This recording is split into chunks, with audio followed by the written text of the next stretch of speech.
नमस्कार दोस्तों, आपका स्वागत है हमारे एसबी न्यूज में। आइए लोग करते हैं कुछ खास खबरों की। उत्तर प्रदेश के फर्रुखाबाद जनपद में भारतीय जनता पार्टी के महा जनसंपर्क अभियान में 9 साल सेवा, सुशासन और गरीब कल्याण की जनसभा को संबोधित करने उत्तर प्रदेश के फर्रुखाबाद जनपद में आए उप मुख्यमंत्री केशव प्रसाद मौर्य ने सपा, बसपा और कांग्रेस पर जमकर हमला बोला। उन्होंने कहा कि सभी विरोधी दल मिलकर नरेंद्र मोदी को तीसरी बार पीएम बनने से रोकना चाहते हैं, लेकिन इस बार पहले से अधिक कमल खिलेगा और मोदी तीसरी बार पीएम बनने जा रहे हैं। बता दें कि डिप्टी सीएम केशव प्रसाद मौर्य का झमाझम बारिश में उनका भाषण हुआ। उत्तर प्रदेश के फर्रुखाबाद जनपद के कादरीगेट थाना क्षेत्र में एशिया की सबसे बड़ी सातनपुर आलू मंडी में आयोजित जनसभा को संबोधित करने पहुंचे उत्तर प्रदेश के उप मुख्यमंत्री केशव प्रसाद मौर्य ने कहा कि सांसद मुकेश राजपूत ने जिले में काफ़ी विकास कार्य कराया है। सांसद मुकेश राजपूत के विकास कार्य पर उन्होंने कहा कि अभी तो यह झांकी है, पूरा पिक्चर अभी बाकी है।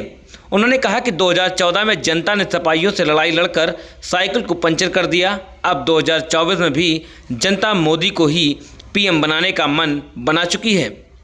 उन्होंने कहा कि मूसलाधार बारिश के बाद विपरीत हालात में भी जनसभा में भीड़ उमड़ी। यह इस बात का प्रमाण है कि जनता क्या चाहती है। साथ ही उन्होंने कहा कि इस बार बीजेपी यूपी की सभी 80 लोकसभा सीटों पर जीतने जा रही है। वहीं देश में 350 सीटें लोकसभा की हैं जहां बीजेपी जीतेगी। जानिए विरोधियों पर हमला बोला। उन्होंने गठबंधन कर रहे विरोधियों पर हमला बोलते हुए कहा कि गठबंधन करने वाले अपने दलों की गिनती तो कर लेते हैं, लेकिन बीजेपी के वोटों की गिनती नहीं कर पाएंगे। सारे विरोधी दल मिलकर मोदी को पीएम बनने से रोकना चाहते हैं और दूसरी तरफ पूरे देश में कमल खिल रहा है। पीएम मोदी ने गरीब के घर में बिजली, गैस और आवास दिए हैं, जिससे आम जनता को सम्मान मिलता है। कार्यकर्ताओं को दी नसीहत, कहा कि बूथ पर ध्यान दें कार्यकर्ता। उप मुख्यमंत्री केशव प्रसाद मौर्य ने मंच से कहा कि आगामी 2024 का लोकसभा चुनाव सिर पर है, जिसको जीतने के लिए पार्टी के सभी लोगों को लगना होगा।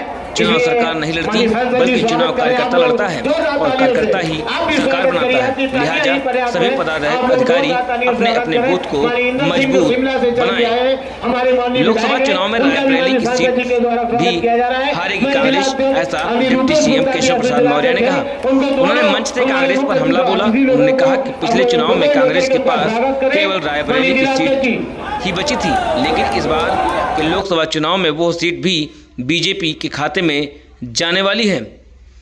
उन्होंने अखिलेश पर भी निशाना साधा और उन्होंने कहा कि अखिलेश की सरकार ने अपने सत्ता में दलितों का दमन किया। बड़ी बात यह है कि चुनाव को लेकर तैयारियां जोरों पर हैं। इसी बीच जब केशव प्रसाद मौर्य की जनसभा के लिए यात्रा निकली थी, तो उसी बीच पुलिस की गाड़ी दलदल में फंस गई। ऐसे में सुरक्षा व्यवस्था भी कहीं ना कहीं कमजोर नजर आई। आइए सुनते हैं क्या कुछ कह रहे उत्तर प्रदेश के उप मुख्यमंत्री केशव प्रसाद मौर्य। 2024 में देश का प्रधानमंत्री तीसरी बार कौन बनेगा? जोर से बताओ, 2024 में तीसरी बार हिंदुस्तान का प्रधानमंत्री कौन बनेगा? कौन बनेगा? 2024 में माननीय नरेंद्र मोदी जी को अगर फिर से प्रधानमंत्री बनाना है तो 2014 वाली अपनी ताकत को याद करो, 2019 के लोकसभा वाली अपनी ताकत को याद करो। 2014 में यूपी में समाजवादी पार्टी की साइकिल जनता को रोकने का काम कर रही थी, गुंडागर्दी, अपराध करने का काम कर रही थी। आपको वोट देने से रोकने के लिए कोई कमी बकाया नहीं रखी थी, लेकिन आपने अपनी ताकत दिखाया, संगठन की ताकत दिखाया और माननीय नरेंद्र मोदी जी को प्रधानमंत्री बनाने के लिए 80 में से 73 सांसद जिताने का काम किया। आप सबको बधाई देता हूं। अगर आपने सपाइयों से लड़ाई नहीं लड़ी होती तो हिंदुस्तान का नेतृत्व मेरे माननीय मोदी जी के हाथों में नहीं आया होता, लेकिन आपने विपरीत परिस्थिति में कमल खिलाया था।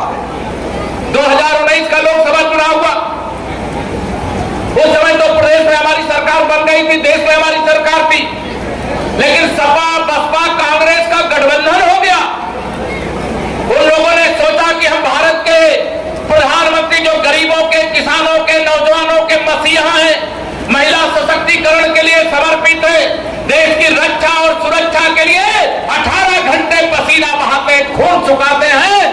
देश का नाम दुनिया में ऊंचा करने का काम करते हैं।